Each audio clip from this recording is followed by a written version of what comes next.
Hello everyone, welcome back to another review, and this time I'm going to be covering the F. Gary Gray directed biopic Straight Outta Compton, which tells the story of the formation of the NWA. Now, I want to go on record and say that I am not a huge rap fan. I like rap music, but I'm not a rabid. I think I may have maybe heard of a handful of NWA songs in my entire lifetime. It's just rap music just never did it for me. Like, I don't hate it because there are some rap groups I do like. But I'm not like, I won't be like, oh, rap or die. However, with that being said, even though I'm not a huge rap guy, I am a big biopic guy, and I do like biopic movies. And as a movie, if I had no prior knowledge of the NWA, knew nothing about their history, as a movie alone, this is very solid. This is good shit right here. You have electric performances from Corey Hawkins, who played Dr. Dre, Jason Mitchell, who played Eazy-E, O'Shea Jackson Jr., the real-life son of Ice Cube, who played his father, and Paul Giamatti as Jerry Heller, the real-life manager of the NWA. Those four guys were awesome. They played their roles to the T. I mean, there were points in the movie where, like, the writing is very tight in this movie, and the acting is so on point, and the directing is so crisp. You actually feel like you're watching the real life people and not actors. You feel like you're watching the actual people. That's how good this movie is, and that's how captivating those performances are. And even the actors who played, MC Ren and DJ Yella, they also did a fine job. They were very underutilized in this movie because they were overshadowed by Dre, E, and Cube. But, they have their moments.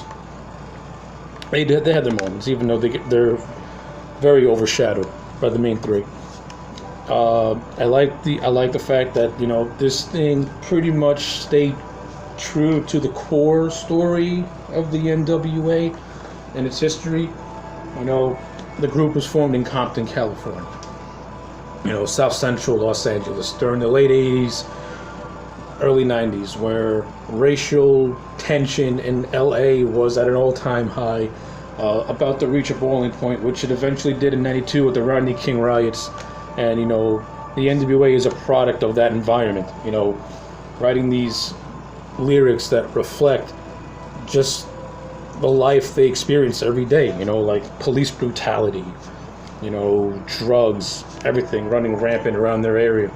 Like, to them, it's like to them, it's like another day. To someone else, it's like, oh my God, what's going on? So it's like, I really like how the movie showcased that. And I also like how it didn't really demonize anybody. Because it didn't. Because you can't say demonize the police, because it didn't really demonize the police. It didn't really demonize the police because during that time, the police were demons. They were scumbags in LA during that time. I don't live in LA. I don't know how good it is now, but back then, they were fucking despicable people who would.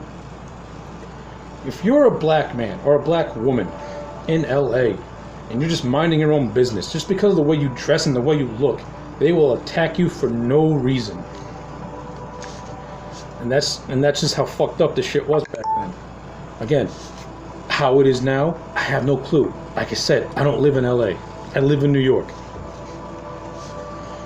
So, I like how they infused all that into this movie as well, because it made the movie it gave the movie that much more of a realistic feel to it, because you're incorporating those real world events, and the performances from the four main actors helped strengthen that even better.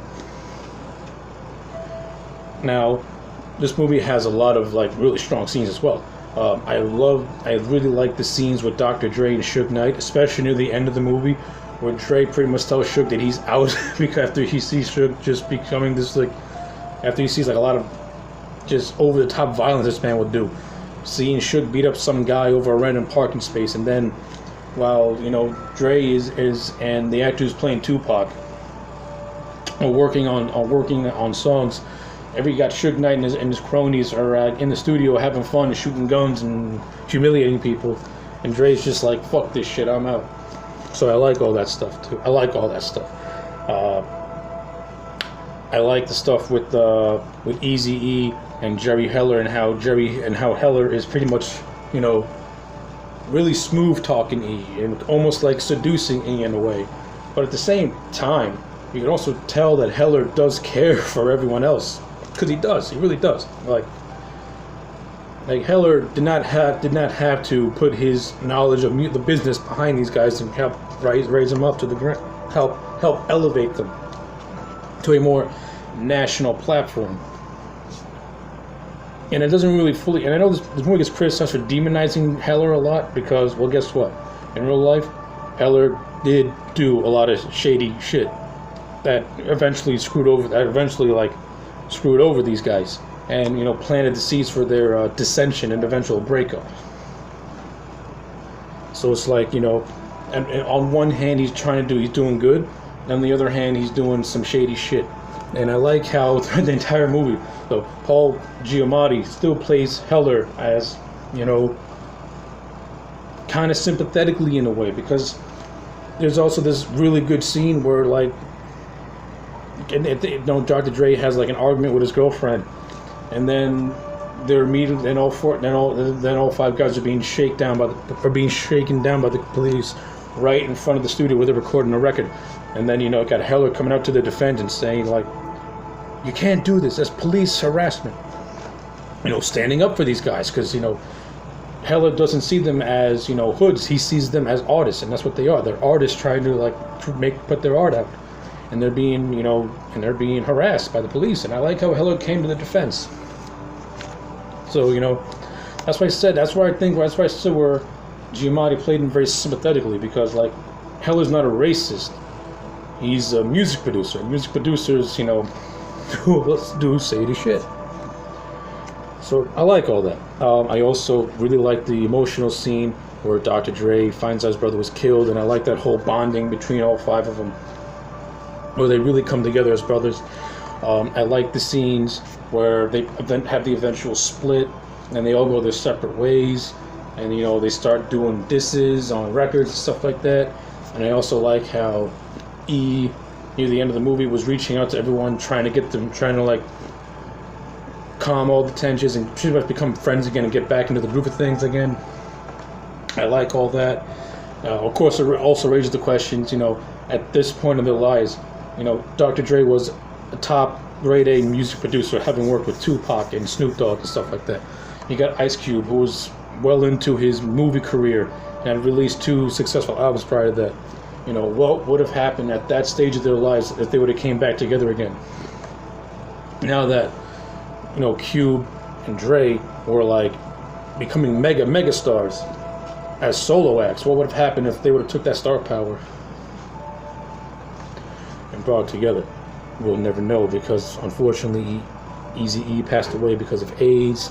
And I like that whole scene at the end at the hospital, very tender stuff. How they all made peace with him, and it'll bring a tear to your eye. I like all that stuff a lot. So, with all that being said, this movie to me is a solid 9 out of 10.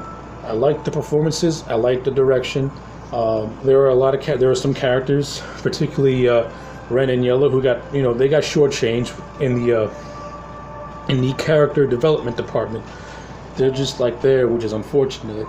And you got but you do have some cool, you know, spiritual cameos from actors playing Snoop Dogg and Tupac, who were almost spot on in their appearances and the way and their mannerisms and stuff like that, which I thought was pretty cool. And I like the guy who plays Suge Knight, because he looked like Suge Knight, you know, this big, you know, psychopath. So yeah, you know, so those are my thoughts on Straight Outta Compton, 9 out of 10. If you haven't seen it, what is wrong with you? Check this out, especially if you like biopics, and if you like NWA, this is worth the watch. Until next time, I'm AJ Legend. Like, comment, subscribe, and I'll check you back next time for more.